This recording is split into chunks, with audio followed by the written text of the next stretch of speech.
Hello, this is Daryl here, sending love as always. Thank you for tuning in.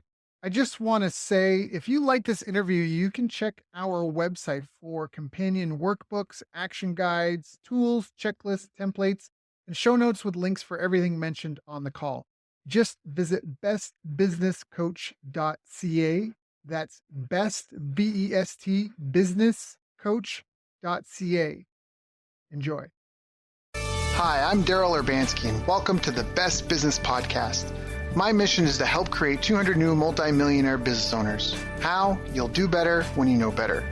In my interviews, you'll hear from self-made millionaires, seven-figure business owners, authors, and world-class experts sharing how they did it so you can too, without experiencing the same obstacles they did. Now, if you like this interview, please share it with a friend you think will benefit. They'll appreciate it, and I will as well. You can also connect with me on social media. Look for Daryl Urbanski, D-A-R-Y-L, Urban Ski, U-R-B-A-N-S-K-I, and add me so we can be friends. Now sit back, relax, and enjoy what I've prepared for you right here, right now. Hello, everyone. Thank you for joining us. My name is Daryl Urbanski, your host as always, and today we are joined by a special friend of mine, Jose Luis Lopez Velarde Gonzalez. And Jose is an expert in relationship advice and personal growth. He is a humanist psychologist with a master's degree in NLP and is currently studying for his second master's in clinical sexology.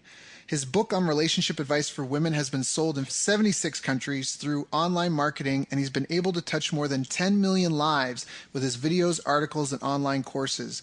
To accomplish all this, he had to become an expert in digital marketing and build a team so his company could produce and market all of his content. I've asked him to join us here today to share his story, some of the lessons he's learned, and how we can use them to improve our own results. So, Jose, Louis, thank you so much for joining us today. I always appreciate your time. It's been way too long since we talked. How are you doing, my friend? Thank you very much for having me. I really appreciate the invitation and the opportunity to share what I've learned during these years and this venture of online marketing and relationship advice. Thank you very much. I'm really glad to be here. Yeah, I mean, you definitely know your stuff. I mean, it's so important, not only just with the business, having, gone through ups and downs and being able to build a team and pay for staff, but you could even just see the quality of your relationships. Like when I was at your wedding, you can just really see that even with you and your wife and just even the people around you, that you obviously walk the talk. So I think there's a lot of value here for the listeners, and I knew it would be a good call to have. So, but one of the things that I do want to start off with is, I'm not even sure, I don't even know the answer to this, but how did you even get started in business? Like, do you come from a family of entrepreneurs? How did you even get going? Well, not really, actually. I don't come from a family of entrepreneurs. Actually, well, my grandfather, he actually built a business here in Mexico, and then he sold it. So I never actually saw him building the business. I only saw him in the last years of his career when he already sold the business. He already had all the money, all the liquidity. And I just saw him using that money and that wealth. And it was kind of a contrast for me because all of my uncles and my father, they had all of the resources they wanted to during their young ages. And then during the other side of their lives, they started having a lot of troubles with money because they never learned how to make it. They only learned how to spend it. So when my grandfather was not there anymore to provide it, they kept on doing what they knew how to do, which was spend it. Money. Exactly. And then we started having a lot of troubles, which was really a paradox for me because I grew seeing a lot of opportunity and seeing a lot of wealth. And then suddenly it all disappeared. My father had to sell the houses he had. My grandfather gave him like 7 houses and he has to sell them all, and he didn't build a business. And then we went from having a lot of things to have none. And actually we had a lot of troubles with money from a young ages. And then I remember that was the frustration because I believe something like that has to be there. So it's possible. Mm-hmm. And then you also need to want it, because I believe that was the combination that got me where I am right now, because I saw that it was possible. I saw that they had the liberty, the opportunity, they had everything, and then suddenly we had nothing. So that pushed me through studying, reading, trying to find what I wanted to do with my life, and actually wanted to build wealth, to help people, to grow myself. And that was pretty much it. That paradox of knowing that it can be done, but then seeing a completely different story in my house. Yeah, that was pretty much But it. It then, was really frustrating. so how did you get started though? How did you like, what was your first business venture? What was your first for you, your first parlay? Like what got you into entrepreneurship and even owning your own The business? first thing that I tried, it was MLM marketing. That was the very first that I tried. Yes. And then after I got frustrated a lot, I asked myself, there has to be a better way of doing this. There has to be a better way. How come they keep on telling me that this has been working for 25 years? Okay, so how come in 25 years nobody has reached a different and better way to do this? MLM marketing. Do I really need to approach every single person in my family and every single person that I ever met? And then I got online to make my research, and then I met or I learned about Mike Diller and magnetic sponsoring. Okay. He was the one that introduced me to internet marketing. So I purchased his courses, his materials, and then I started trying to put them on track. But then he sent one small email saying, if you ever were interested in selling information instead of your career on MLM marketing, you should take a look at this guy who is my mentor. And he had a small link there for a launch on Even Pagan course. And that got me there. And that launch was for a course called Ignition. That was $4,000 course, I guess. For the first time, I saw an opportunity to actually make my dream come true, to actually create wealth, to change my situation, the situation of my family, the situation of everyone, pretty much a lot of people around me. I was in that circle there. And that opportunity was a lot. I used to work in a call center in the billing department. I used to call people to tell them that they owe the company money and collect money. That was my job back then. Sounds like a fun job. Yeah. Yeah, you call people to tell them they owe money, and if they don't pay, you're going to take their car because they ask for money for a car and then they don't pay. Right. You much yeah. So it's complicated. I mean, you are pretty much every day hearing those bad type of situations, and suddenly there is an opportunity for you to change that. And couldn't afford it. That was too expensive for me. I was making $200 per month. That was what I was making, and this thing cost $4,000. Right. So it was way out of my league. But he opened one spot for $1 in 1 month. He said, "Okay, you pay $1 and you can stay here for a month, and you can have this coaching program. And if that works for you, then you pay the rest of it and you keep on with it." So I paid the dollar, and because I had $1, Right. I got on board, and it was amazing. It was like eye-opening to see how other people around the world could actually make this happen. And they were selling information, and they were selling stuff, and they were turning their lives around. And I was like, I'm smart. I can do this. If they do it, how come I can't do it? It was eye-opening. And by the end of that month, I couldn't afford to steal the 4,000, but there was no way back for me. So I resigned my job, and I got a loan from a friend of mine. We both actually, you met him on the wedding, Gustavo, and we paid for the course. And then we started building websites because that was something that we could sell with the persons we met here in our city. And at the same time, we could fund ourselves to keep on learning to start the online marketing venture. It was the very first thing that I did. And we started selling websites. That was pretty much what we did back then, selling websites. Got it. So you started with websites, and then when did you transfer into selling your knowledge and becoming an online expert and becoming, an information marketer? Yeah, that was a transition also because of, I'm realizing as I speak that for me, frustration has been a thing that drives me. When someone tells me that I can't do something, and when I face some sort of a wall, I figured out how to get to the other side of it. With my friend, with Gustavo, we built a website in a book on Win Without Luck. That was the name of our book. Okay. It was to teach people how to play poker online and earn money. Yeah, because Gustavo used to do that, and he earned enough money to not being working anywhere else, and he was pretty much free playing online. He only worked 3 hours per day. So it was pretty good. So for him, it was pretty good. So I decided, okay, I'm learning this thing on how to market and how to sell information online, but I got no information to sell. So how about if we sell your information? So we did that. But after we worked on that and we worked around a lot, that didn't work because we had really good information, but we couldn't get the traffic going. because the keywords and the SEO and everything was really hard because we were competing with other casinos. We were competing with PokerStar and with all these big casinos that they got courses on how to play poker.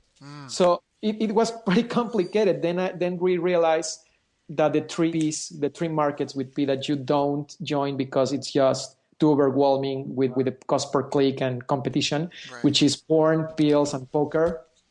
Porn, pills, and poker. Yeah, you can't because you are playing against monsters. They got a lot of budget to overwhelm you with pay-per-click and SEO work. So it's just really complicated. That's something that I learned from Ivan Pagan on one of his courses. So Gustavo resigned. He stopped working on that. And then I was left with nothing. So then I said, you know what?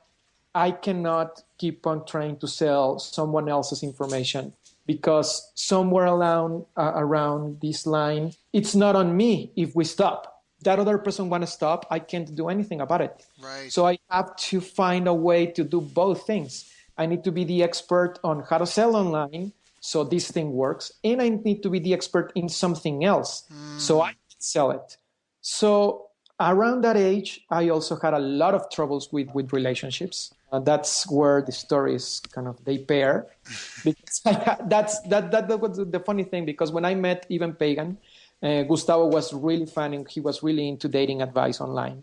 He told me about this amazing guy who is David D'Angelo, and he has his Double Your Dating website and so on. And it was really funny to realize that David D'Angelo and Ivan Pagan were the same guy. And we both were following the same guy, just in different markets. So when Gustavo resigned what we were doing, I started trying to do something like Ivan Pagan, David D'Angelo, but for women and in Spanish. So instead of teaching men how to date, because I didn't know how to do that, I was learning how to do it, but I didn't get results yet. I thought, okay, I can help women because I know how men think. I'm a psychologist. I'm studying psychology. So I can definitely help women. I can purchase courses. I can keep on studying and I can help them. So that's what I did. And I started my website. I started publishing articles and videos, and it started having some traction. That's so awesome. So, and then up and away you went. And so how did you even launch this business? Or I guess I want to say, how did you launch it, and would you do anything different if you had to do it over again?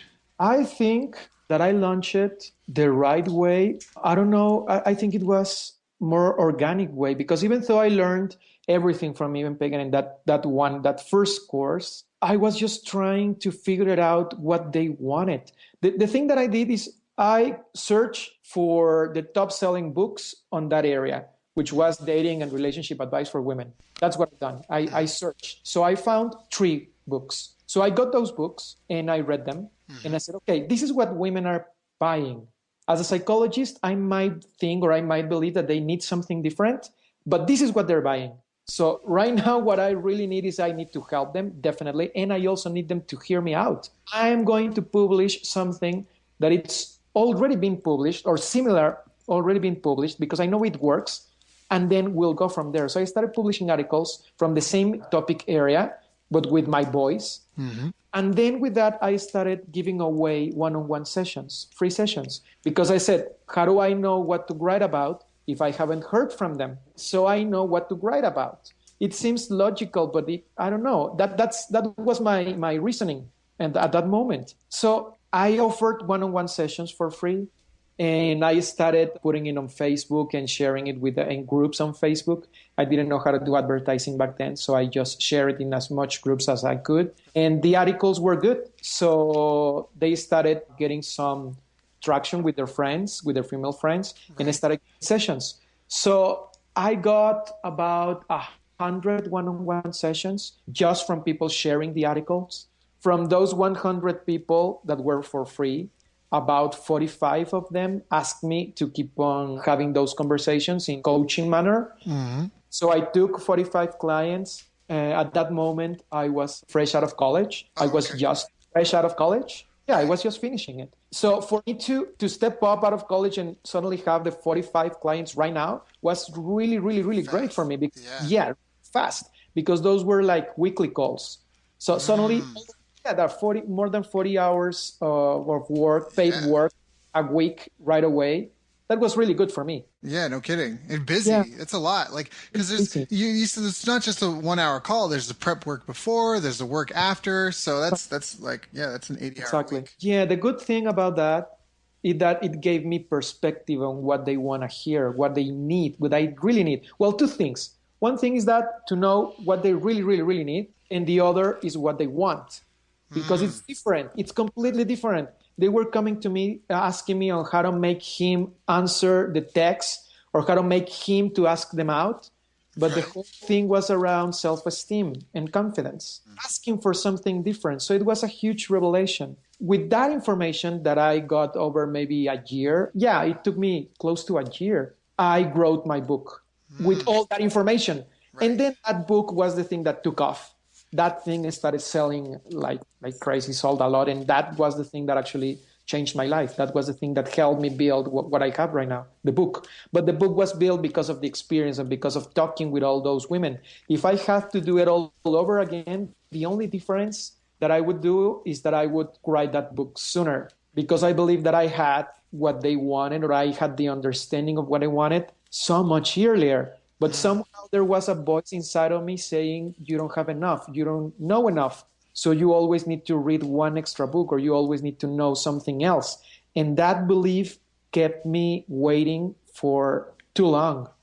Because today I realize now that I only need to be one step ahead of them so I can help them get where I am, for example. That was the only thing. That is the only thing that I would do different. Just do it, get it out. If you have to make second edition, you make a second edition. But that doesn't stop you from doing the first one.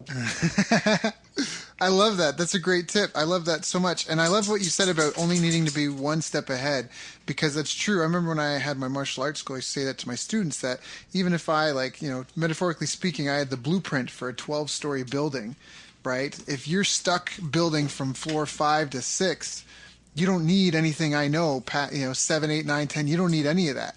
Right? You just need that one floor. So I love you saying just staying one step ahead.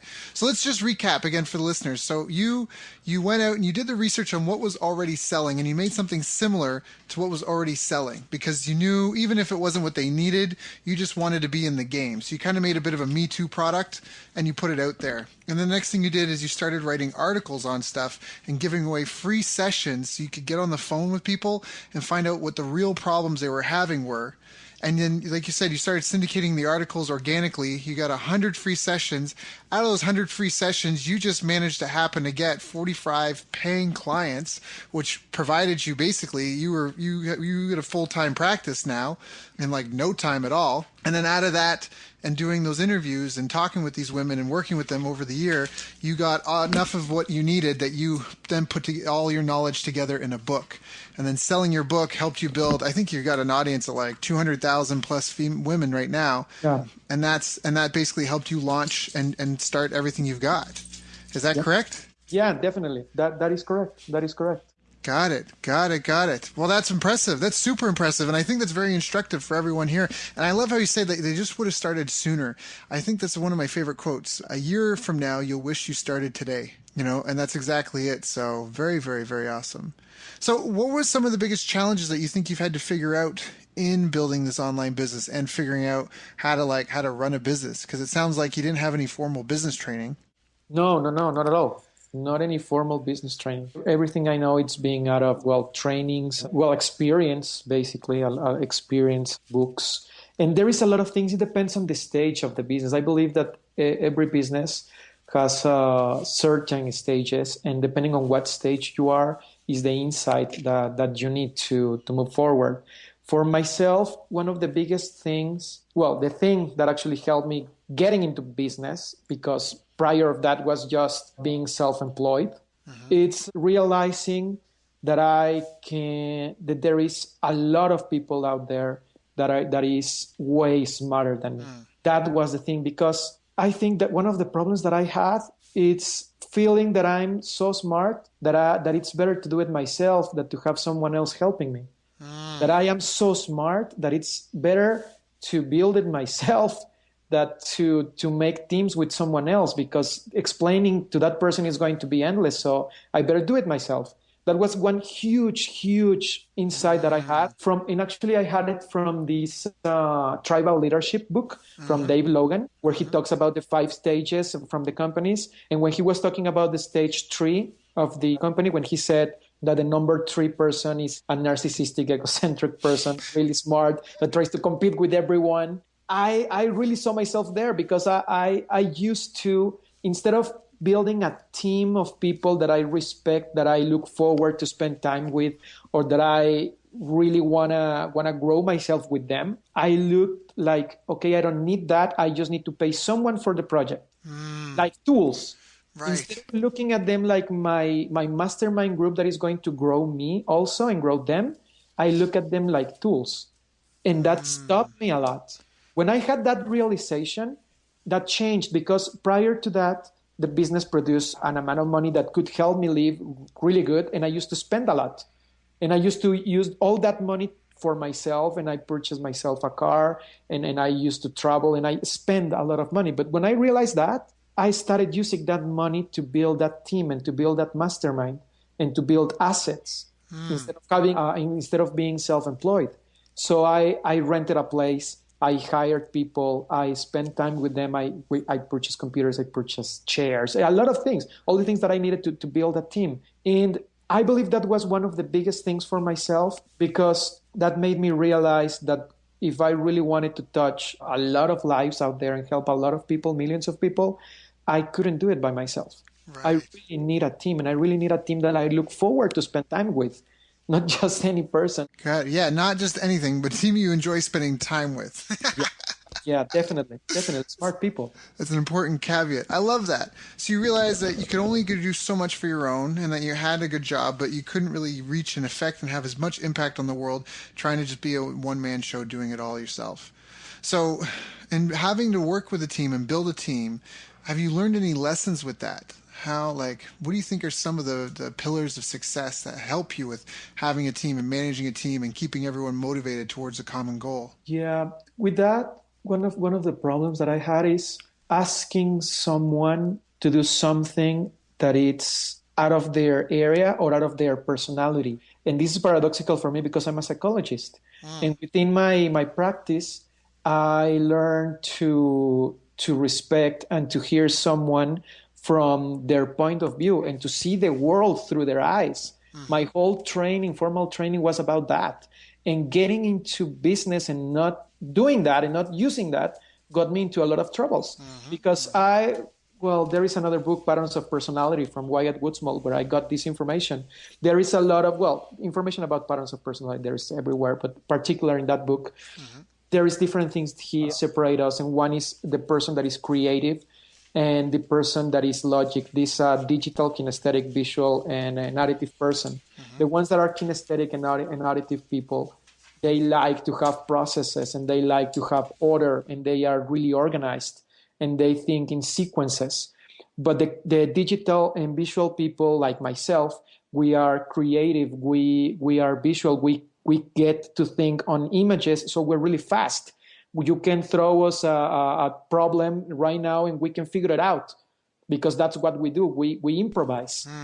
And then my problem was to ask a narrative and kinesthetic person to do what I do. So I asked them to improvise, and I asked them to be fast. I asked them to solve the problems like right now, without any process at all. So I got frustrated with them because they couldn't be me, or they couldn't do that as I was doing it. And then I fired them. And then I got people that could do it like me, but then just like me, they drop things at the middle of the way because they get bored, just like me. Right. That was the problem. So it took me a couple of months or years to realize that, and just to see the value of every person as they are, just as they are, and having them expand their vision and expand their abilities within what they really love and they are really passionate about, and just let them do their job because they can do it so much better than me. So my role, instead of being on teaching them how to do what they need to be doing, my job became into just motivating them to do what they already know how to do, and just to inspire them. And that was already built into my practice as a psychologist. So that was the easiest part. once I realized it, Right. So Once you started accepting people for who they were, yeah, exactly, and the differences between people. exactly. That's And awesome. just hiring the right person for the right role. So instead of trying everyone to do everything, just realizing what are the core fundamental, how do you say in English, with personality factors. Hmm. Because one thing is that they know the theory or they know the technical side of the things you need. Hmm. And something different is that they got the personality for that type of knowledge. Right. They got the personality, then you can build the tech part. The tech Right. is easy, but the Right. personality part is not. Right. Yeah, you can teach someone skills, but you can't teach you said behavioral traits motivators. In fact, I remember I did this activity Okay. when I had my martial arts school. We were training up instructors, and a lot of people felt like they weren't good enough. They felt like, almost like you were saying, they had to know something new, something more, something else, right? They needed to have more knowledge and one more trick and one more certification. But we did a thing where it was like, at least in this scenario, you're a teacher, you're kind of a teacher and a coach and an instructor. So what they were instructed to do is set a timer and take 2 minutes and write down all the traits your ideal instructor for you. Don't even think about anyone else, but for you, write down all the traits your ideal instructor would have. And then they would write them all down. And then it was like, how many of those are skills and how many of those are characteristics? Like the difference between like, oh, there's a 5-time world champion. He's patient. He really listens to me. You know what I mean? Like he follows my development. There's a lot of these things that you're like, well, when you go and you look at it, 90% of it wasn't something like being a world champion. And in fact, at least with the martial arts, I've trained and I've had world championship coaches, and I've had some coaches that have never really done really well in competition. And I have coaches that have a mixed background. They've competed, done okay, and they're coaches. And I've had a mix of everything. I've had world-class coaches that were terrible instructors. They know how to do it. They can't articulate how they get it done. And then I had coaches that were world champion instructors that were also really good coaches, but I've also had coaches that weren't champions that were really good too. So I just loved when you said that even in the beginning, like you would have just gotten started sooner. Yeah. Because of that, because yeah, that's such a common thing. Like, oh, I need to learn one more thing, or oh, maybe I need to do this next. And it's funny because even today, it was about a different issue. I was thinking that about something. I was like, maybe I need to get this thing done, and then anyway. So it was just kind of interesting that came up. Yeah. Now, one thing I want to ask you about having a psychiatry background, being a dating and relationship advice expert. How does this affect your relationship building online? I mean, obviously it helps improve, but I guess what I'm trying to get is that some practical advice for relationship building and even selling online or remotely. Okay. Like, how do you develop a solid relationship with someone that you never see face to face? And this is an interesting question because sometimes you just have to care. I believe that is the core thing. You just have to care to see what you're doing as a way of changing the world or changing someone's lives. It's one person out there that is reading you.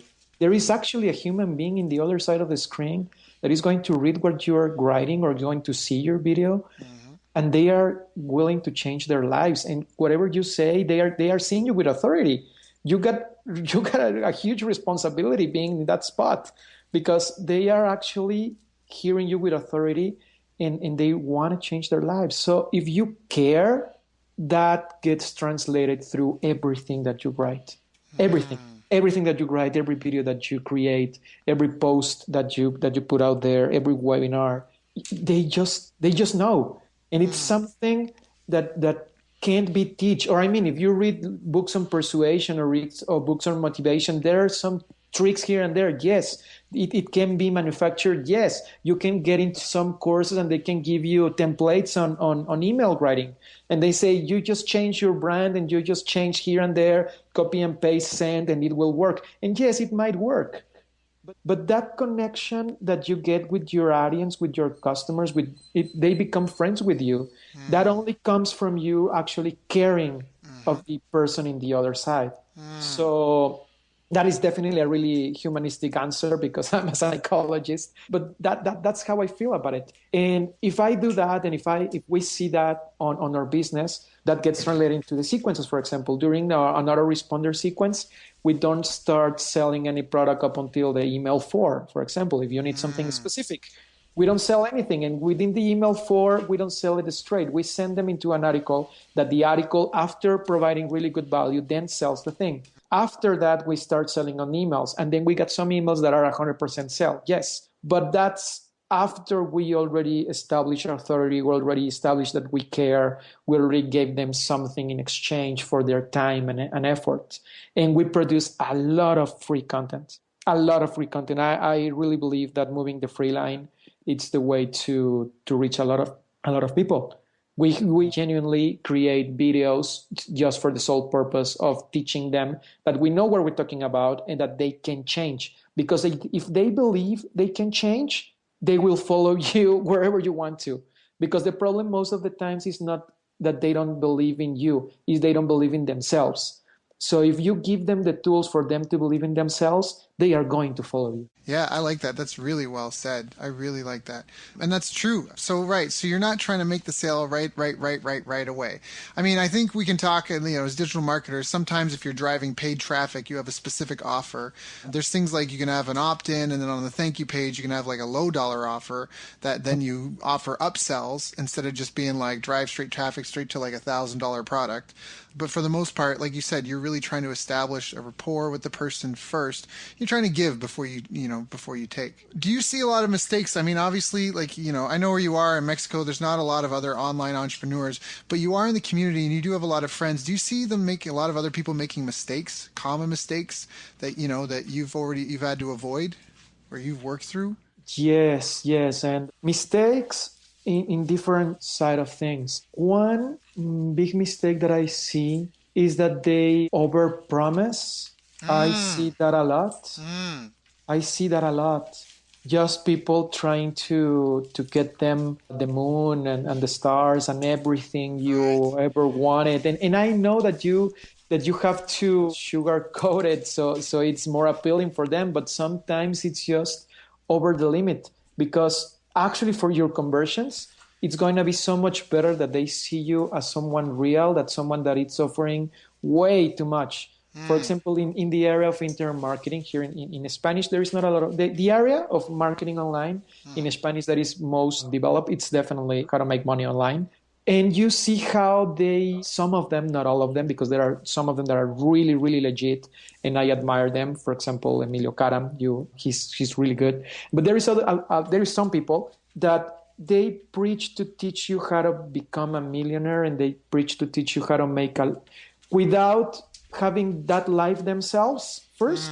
So they are just trying to impress the person in the other side. And at the end of the day, that damages us all. Yep. Because the person in the other side will see a lot of hype, a lot of information that is not true. And when they purchase, because in Spanish-speaking countries, maybe in English-speaking countries or first world countries, you don't have that problem, that big of a problem. But here, for someone to take out their credit card and purchase online is a huge deal. It's a huge deal. A lot of my sales, I could say maybe 40% of those, maybe more, maybe 50% of those, were from someone that purchased for the very first time online. It's their very first experience online. And just to imagine that they're going to do that with someone else, and that other person is just trying to make the sale and not really caring about them. So, yes, that is a huge problem. I think something that could be better is just under promise and over deliver. Yeah. It's just better business than anyways. I like that quote, promise them the moon and then take them on a helicopter ride. You don't want to do that. Yeah. So under promise, over produce. Yeah. And that just is a better way to do business, because even though you might not, get as many sales as if you claim all the big things that, like you said, that you want to claim, you'll have happier clients. I mean, because you're always over delivering. That's a way better side of the fence to be on. For you to pick a side of the fence to be on, the guy that's always having to deal with refunds and people complaining because they're not getting the value that they think they've bought, versus if you're the one that said, hey, I'll help you with this little thing, and then you give them this truckload of value afterwards. So yeah, and actually, now that you mention it, most of them, they don't even ask for their money back because they feel scammed. They don't even feel, you know what? They feel that they paid you and it didn't work, or it was not what they expected. They feel betrayed. So there is no point in asking for their money back. So Right, because There is no point. since you weren't honest to begin with, why am I going Exactly. to waste There's my no, time? Yeah. they feel you're not going to give it back. You're not going to give it back. And they don't even do it. And I know that because I've done live workshops and I've heard them saying that they wouldn't even send an email asking for the money back. Not because the product is good, but because they don't even trust the person to do it. And that is going to be a lot of effort wasted. And they just want to forget that painful situation Right. because they were exposed emotionally and then it didn't work. So, and also, if you take a look at a business, it's not about making one hit wonder. It's not about one sale. No. Your business is going to grow when you take a look at the lifetime value of the customer. Yep. And as you just mentioned with digital marketing, that they do it beautifully. You have to structure how is going to be the path of your customer during years to come, not just tomorrow. So even though you're going to get less conversions right away, Yep. as long as you have a lifetime value of your customer that can afford to purchase another customer so you Yep. can pay for it on advertising, then you will have a really amazing business. Yep. I love what you're talking about because you can't really build a substantial business. Yeah, you might be able to make some money, but I think that's a poor mentality to have. And I hopefully this might help anyone that's listening to the call, but making like $15,000 in a day or $50,000 in a day or $650,000 in a week or even $1 million in a few months, that may sound like a lot of money. And I know compared to where you're at, it might seem like a lot of money, but the reality is like, I don't know about anyone else, but when I was making, when I was a kid and I was making like $1,500 a month, my lifestyle spent $1,500 a month. And then when I was making more, I was making $2,000 a month, my lifestyle spent $2,000 a month. So money comes and goes so easily. I love what you said. It's about the long-term relationship, and that's the real value. It's not the one-time sale you have with a customer.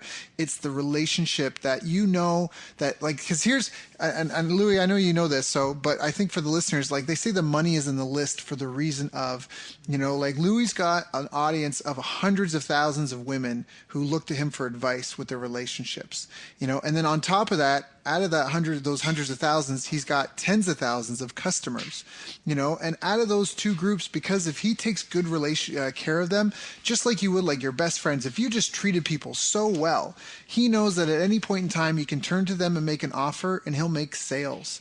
So whether he's got bills to pay or he needs to put food on the table or he wants to go on a vacation, he knows that he's got audiences of people that he's taking care of that he can turn to. And that is an asset. That is huge. That's that like relationship capital that takes you to the next level. Apple can launch a terrible product and make money and then just get feedback from people and improve the product. I mean, they've done that. They've launched products and people are like, that was kind of terrible. And, and they do a recall or they fix it and they come out with the next version or whatever they can.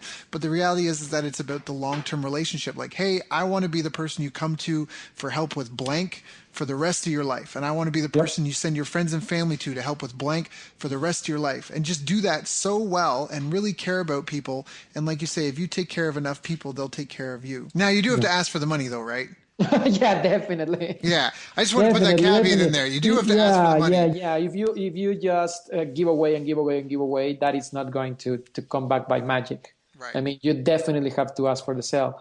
It's just it's about timing. And this thing I also said a lot with the relationship advice. It's all about timing. Timing is the thing because you can have the most beautiful detail for the most beautiful woman, and if you don't have it in the perfect time, it's not going to work. You just have to know when to do it, and asking for the sale is the same. If you do it in the right moment with the right words, you will get the sale. But if you don't, then they are not going to want to see you anywhere else. Now, I have a question. I get this question a lot, and I love to hear other people's answers on it. How do you balance, because you say you produce a lot of free content. So what do you sell? And how do you put out great quality free content and then sell something afterwards? Do you give it all away and then charge them for the exact same stuff? How do you balance that? How do you balance giving a bunch of stuff away and then having something to sell afterwards? The huge difference that they are going to find from the products is that it's organized knowledge.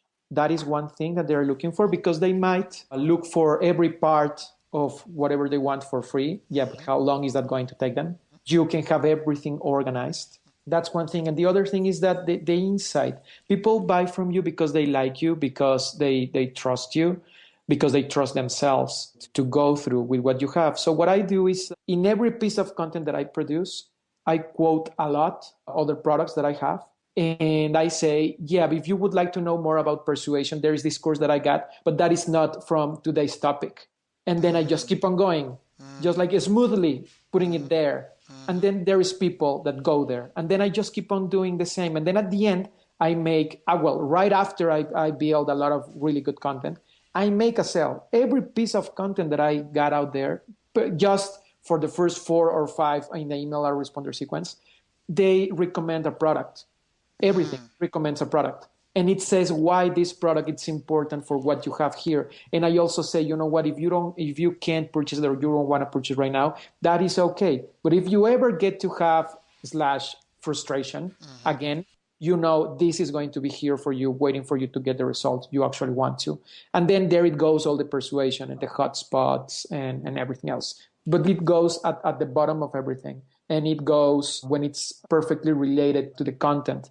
So what I ask myself is that, okay, if they stopped the audio or they stopped the video right when I start making the sale, would that be valuable for them? Yes, that we're okay. If they keep on hearing, would that be still valuable for them? Yes. Okay, then we're okay, because the sale, even though it's a sale, it's still dropping hints on how they can improve themselves into the course. So you don't always reveal everything in all of your courses, in all of your free content. So you give a piece, and then they go for the rest in your course. Yeah, and I've actually heard some people say that, if people want to comb through your blog or whatever you've got, and look for all the gems and then write them down and then kind of cobble them together, they can do that. Like everything I have in my courses, you can probably find for free through all my interviews and XYZ, but you got to listen to them all, and then you have to figure out what the pieces are, and then you have to put them in an order, and then figure that out. And if you have questions, you're gonna have to answer those on your own. Whereas if you just get my course or my book or whatever, it's all laid out here, A to Z. I think you're right. I think I agree. In this day and age, there's so much information online. What people are looking for is they're looking for the most relevant, precise information to help them with the exact problem they're trying to solve. So that makes perfect sense. And that's how you do it. So you'll have an article talking about a topic, and then it'll recommend the course that's related. Hey, if you're interested in this and want more information on this topic, highly recommend you check out blank, blank, blank, right? Yep, definitely. Yeah, that's pretty easy. So do you have any personal habits as a business owner that you feel have helped you on your path to success? Personal habits. One of the things that I just keep on doing that it never stops, it's the learning part. That just never stops. I just keep on learning. As soon as I finish one book, I just pick another one. I use all the time in between. For example, when I do exercise, I do exercise every day. When I'm running, I'm hearing an audiobook.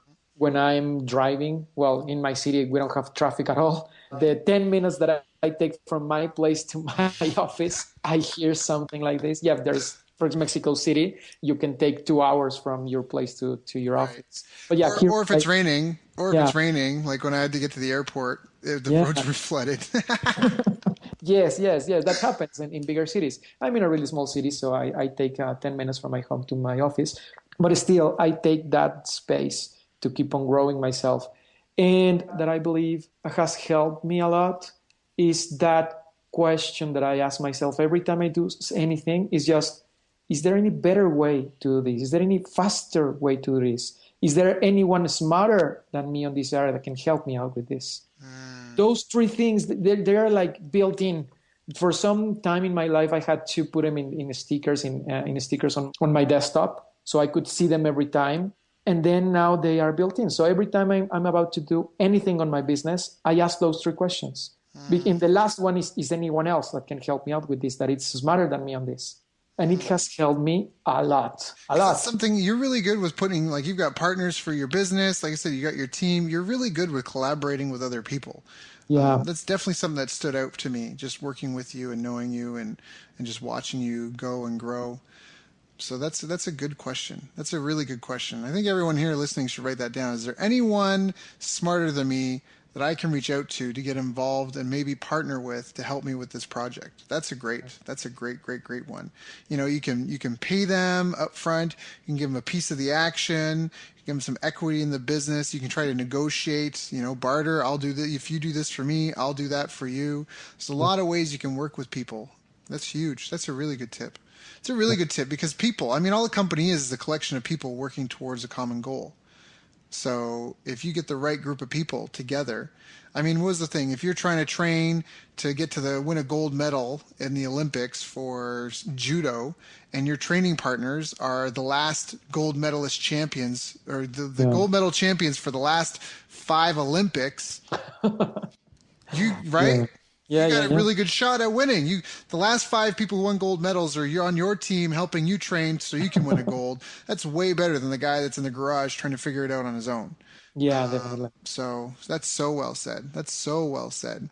So reading, studying, exercising. I think you glazed over that, but you exercise every day, constantly learning. That's something really else. Something else that I forgot to mention, but it's also critical.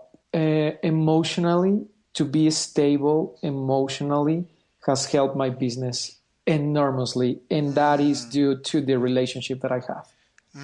I have a really, really great relationship with the woman that I love, and I truly believe that having her in my life, that having choose her and she choosing me as a person to be by my side when I do all these things has been critical. Because there are moments where I might have a lot of stress because I need to present, or I might be into a launch and I might have to fix things on the last minute, but she's right there with me. And there are moments where she has the same thing and I'm on those moments with her. And when I need to relax, she's there. And when I'm stressed, she's there. And just to have that space, that protected space to be myself, to be vulnerable, to be strong at the same time, gives me all the confidence and stability to get back in my job, my business, and actually get things done. So definitely that is one of the major things, because if I had a relationship that drained energy from me instead of filling myself with energy, I couldn't see my business growing at all. Yep. That's true, because you'll focus on what is lacking. So if anyone listening to this, if they're lonely, they'll probably end up spending a ton of time trying to fill that void and not focusing on their business. They'll be procrastinating on work, but it's not that they're procrastinating. It's that they have a more important need that's unfulfilled. That's huge, because you're right. It's hard to build a business. It's hard to be productive. Routine is so important. It's not to be a monotonous routine. It's supposed to be liberating. By having a constant routine, it frees you up. That it becomes easier. If you wake up and go to the gym at 6:30 every morning, it's easier to do that. And then you enjoy the benefits of that, because the more you do it, same thing. If you paint every afternoon at 3 p.m., it will be easier for you to paint, and you'll actually be more creative because your body gets used to it. And so you're kind of primed for it. So some people are afraid of getting I'm making air quotes, like bogged down in a routine, but at the same time, it can be very liberating because it can make it easier for you to accomplish stuff. And I just want to point something out here, because you said this in passing. You're like, I'm in a small town and it takes me 10 minutes to drive from one end to the other. So I love this, because the power of good marketing skills, the power of having quality information, the power of really wanting to reach people and help people, and the power of getting this stuff to work, you've affected and you've reached over 10 million people from a small town that takes you 10 minutes to drive across. Yeah. I just love that, because I just want to say, because some people, they put people on a pedestal, like, oh, if you're an expert, you must live in a penthouse in New York, and that's not it at all. In fact, it doesn't have to be in any case. Like, you're affecting hundreds of thousands of lives, literally. And if you can do it from the comfort of your own home, that's amazing. You got an office, but still you work from where, right? Anywhere you got a laptop and internet connection. So exactly. That's awesome. That's huge. I like that so much. Now that you mentioned that, I like to mention that it's the thing is that it gives you purpose. Part of it, if not a lot of it, the purpose that I have right now goes around with my family, goes around with my wife, with the family that we want to build. And that's the reason why I do a lot of the things that I do.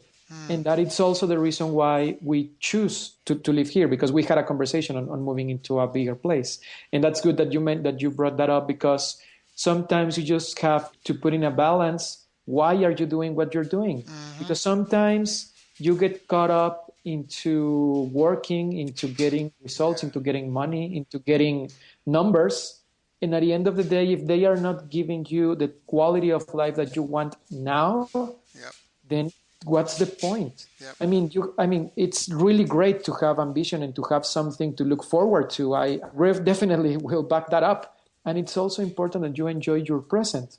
So if your business is not giving you the present that you want, something is wrong. You can't put your present, your quality of life for tomorrow and just keep on doing that for the next year. Yep. I mean, you might want to do it for a crunch. Maybe you got a launch or something, but I agree with that so much because I've been there. I mean, I lived in Japan for 3 years, and this is a country where they have a word. There's a term for working yourself to death. There's like a word. They're like, oh, he died. Like he killed himself working. Like that's an actual term. They have one of the craziest average work schedules in the world. Their average work schedule for, I'm making air quotes again, a salary man is 10 hours a day, 6 days a week. And I remember when I was there, most people commute at least an hour. At least an hour. I remember my commute when I first moved to Tokyo, it was an hour and a half each way. And I was still putting in my 10-hour day. And if you're putting in overtime, you're working well over that. And I mean, what kind of lifestyle is that? And then I've been on the flip side where I've worked from home and you're on that grind and you're making, like, it is a balance. Money doesn't buy happiness. Money will make you happy as long as you can afford everything you need to. But then at some point, there are things that are super important and you can't take it with you. You don't want to be the richest man in the graveyard. We do count business success with money because usually that helps indicate how many customers you've been able to serve, how many people you've been able to reach and affect and assist. And it's noble to make money. It's noble to make that a goal of yours, to make a lot of money because of who you will have to become to generate that money. For you to generate $1 million, the person you have to become as a leader, as a manager, as a role model, as an expert, as a guide, as an evangelist for human growth and development in whatever field you're doing. I think that's really noble. But like we say, we're not talking about flash in the pan, scam artists, pop up, make some money, disappear. To have a long-standing asset. I mean, even with some online businesses, I was joking with a friend of mine because he's got an online business that's automated, and I think he's up to 300 and something steps. So he's got 300 and something sales funnels you can go down. It's like a choose your own adventure. Depending on what you click on, you'll go down one of these, right? Like you were talking about the article, if they click, nice. Right? The email, the article. But he was saying that it's already paid off for the next 3 years. He's paid off his web service. He's like, I could die today and no one would know for years because they'd still be getting his emails and it's paid off for the next 3 years. They'd think it's like his birthday because the email goes out on his birthday. Like he's just like, just keep going. It would just go forever and forever and forever. So anyways, Louis, is there anything I didn't ask you that I should have asked you? Well, I don't know. I think that, something else that I would like to say is that enjoy the ride more than the actual, the thing here is to enjoy the ride because everything you're going to have challenges all around your business, all around your relationship also. And the thing is just to enjoy the ride and just keep on going. With relationships, I always go with the part of it's better and to fix one relationship that you have than to throw everything out of the window and start all over again. Because, you're going with yourself. So the problems and paradigms that you have are going to come with you too. And I believe that with business, it's something similar. So it's better something that I found as a mistake in the area now that I mention it, is that they try one niche and that don't make them millionaires overnight. So they change another niche and that doesn't make them millionaires overnight. And then change over another niche. And in that other niche, there is a lot of competition. So they change again. And I believe that it's the same as relationships. You just have to pick one and stick with it and become the best version of yourself with that one, and you will see results. Yes, I'm so glad you said that. I'm so glad you said that. Joe Polish is an expert. He's been around for a while, and he talks about how he was a struggling carpet cleaner. And that he got to networks with some big business owners, and he was asking about what's a good industry to get into because this carpet cleaning thing really sucks. Like this is a terrible niche. There's no one, there's no money in it. And then the guys asked, well, is there anyone that has like $1 million business in carpet cleaning? And he's like, well, yeah, there's a couple of guys, but they're in special areas. He's like, no, they're not in special areas. They just, you suck. They don't suck. You suck. There's like, if they can do it, they can obviously make it work. And if you change your industry, you're just going to suck in that industry too. Like, that's it. You're just going to change industries and you're still just going to suck. So you better fix what's wrong and then get good. And then if you want to change industries, okay, but at least then you'll have the skills in place and you'll know the fundamentals. So I love that. And the next thing, I just want to back up what you were saying about enjoying the journey.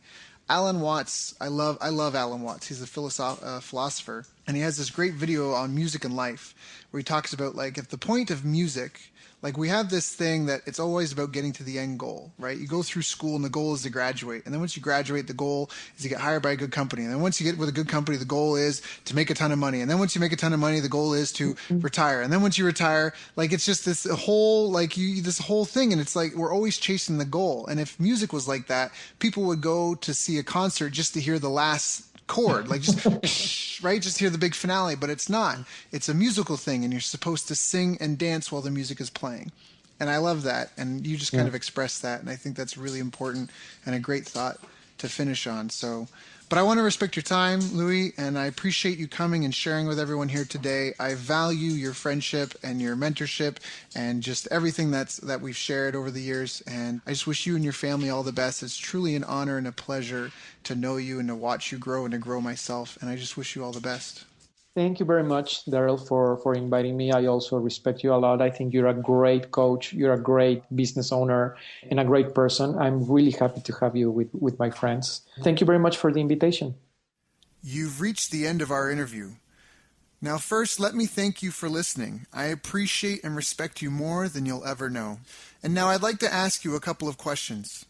First, what 3 lessons did you just learn?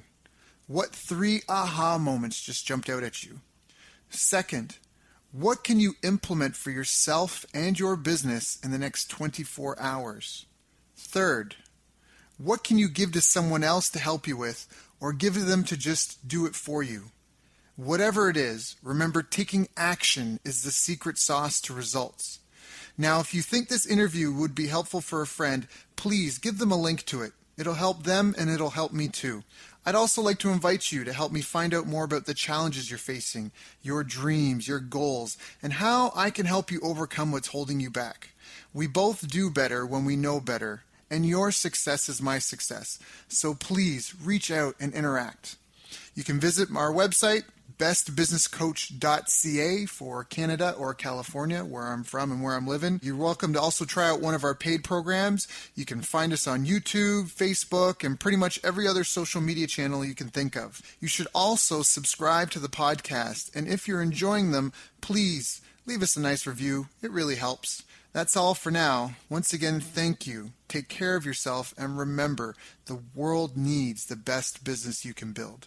And I believe in you.